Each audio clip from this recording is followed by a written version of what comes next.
Nesse vídeo eu vou te explicar como que trabalhar com vendas me ajudou a ser uma artista 3D. Falando desse jeito não tem muita ligação uma coisa com a outra, né?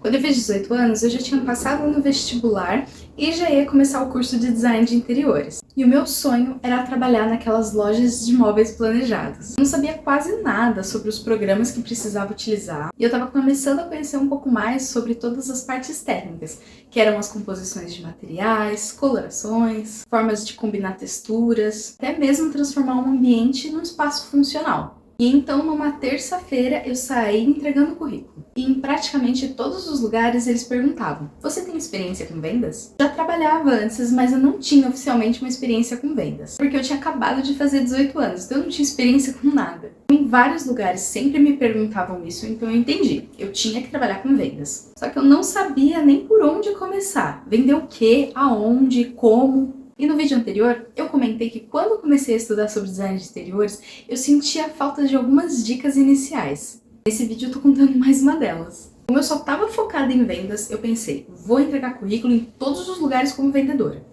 E até que deu certo. Eu comecei a trabalhar numa loja de joias. Uma coisa não tinha nada a ver com a outra e eu achei que tinha porque o foco era vender. Completamente nervosa, gaguejava o tempo todo, sabia nome de coleção, não sabia atender o cliente. Eu entrava na loja, eu queria que eles fossem embora o quanto antes. Tudo era só nervosismo. De todas as formas, aquilo me ajudou a entender que esse medo que eu tinha era só uma insegurança. E o foco principal que o cliente quer é ser bem atendido.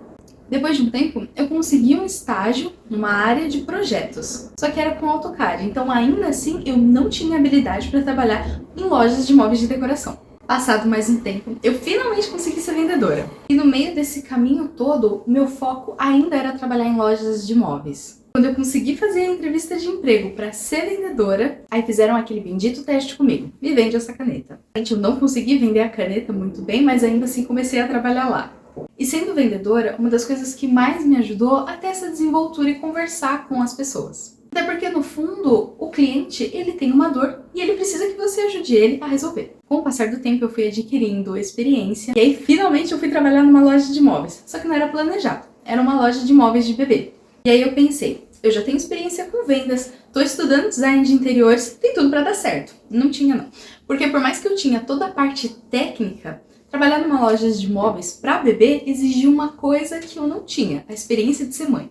E todas as clientes, por mais que elas eram apaixonadas pelos ambientes, porque a loja era linda, elas não tinham dúvidas tão técnicas como, por exemplo, esse tom de madeira vai combinar com essa coloração? Na verdade, elas queriam saber se o bebê podia cair daquele berço, ou se o trocador era o mais ideal, ou como que você faz para cuidar de um bebê quando ele acorda várias vezes durante a noite. Não tinha a menor experiência disso. Ficava extremamente nervosa. E aí, no meio tempo em que um cliente entrava e o outro saía, eu estudava e me preparava para ser mãe. Mas não porque eu ia ser mãe, mas é porque eu ia atender mães. E isso me possibilitou entender que nem sempre o cliente vai trazer as dores que você vai ser capaz de resolver.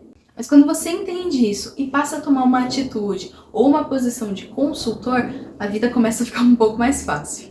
Com todas essas experiências de trabalhar com atendimento ao público, de ser vendedora, eu comecei a ter uma experiência mais vasta, não só sobre técnicas de venda ou só sobre técnicas de decoração. Na realidade, isso me possibilitou entender uma pessoa que até então é um desconhecido para mim. Às vezes, quando você vai fazer um orçamento, ou fazer um briefing, ou uma reunião inicial, você não conhece aquelas pessoas. E não é uma técnica de persuasão que vai te ajudar a vender melhor o seu serviço. Na realidade, tudo que você precisa é gerar uma conexão com a pessoa, identificar o que ela precisa e oferecer soluções. Quando a gente fala sobre ética na parte das vendas, entender que você não pode empurrar o seu projeto para um cliente. Em alguns casos, você até acaba não fechando um projeto, mas você indica a ele a melhor solução. E aí, quando você faz a reunião inicial, você precisa conhecer aquela pessoa, entender os sonhos dela, qual é a mensagem que ela quer transmitir. E eu sempre me lembro, quando eu trabalhava nessa loja de móveis de bebê, a dona da loja tinha comentado comigo a seguinte frase: se um cliente te mostra foto, por exemplo, do quarto do bebê, foto do cachorro, foto da casa, ele está confiando em você. E a partir desse momento, ele não é só um cliente, ele começa a ser um amigo. E entender essa frase é mudar completamente o seu atendimento. Para atender os meus clientes, a primeira reunião que eu faço é uma consultoria totalmente gratuita. Dessa forma, isso me possibilita conhecer essa pessoa de uma maneira muito mais despojada. Ela não precisa se comprometer a fechar com o meu serviço. É uma reunião muito mais descontraída, para que a gente possa se conhecer. Com a vinda da pandemia, a gente conseguiu entender que a gente não precisa sempre se reencontrar presencialmente. Mas tudo por mensagem de texto, WhatsApp, nem sempre é uma boa ideia. Principalmente quando você vai realizar o sonho de transformar um ambiente de uma pessoa. Então, das dicas que eu sempre senti falta quando eu procurava tutoriais para me formar como designer de interiores, essa é uma delas. Se tiver a possibilidade, trabalhe com vendas. Isso permite que você tenha toda uma visão do outro lado do atendente. E isso também vai te possibilitar a entender como gerar essas conexões de uma forma muito positiva. E aí, quando futuramente você tiver o seu escritório, você vai ter muito mais facilidade de entender o que o seu cliente precisa e como você pode atender ele da melhor forma. Até mais!